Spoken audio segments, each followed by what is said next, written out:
మళ్లీ విజయవాడలో ఇలాంటి వరదలు పునరావృతం కాకుండా గట్టిగా చర్యలు తీసుకుంటాం.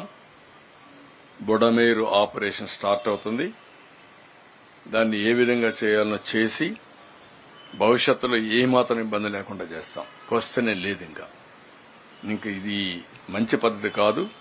2,03,000 కుటుంబాలు ఎంటైర్ గవర్నమెంట్ ఇక్కడే కూర్చొని వాళ్ళకి జరిగిన నష్టం బాధపడుతూ ఇంత అవస్థపడాల్సిన పని లేదు. కొంతమంది స్వార్థపరుల కోసం ఇన్ని త్యాగాలు ప్రజలు ప్రభుత్వం చేయవలసిన అవసరం లేదు.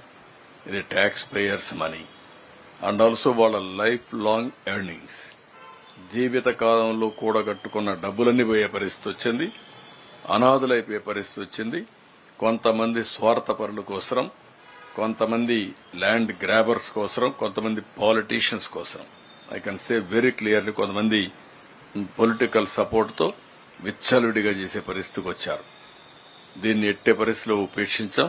చాలా ఫర్మ్ గా ఉంటాం.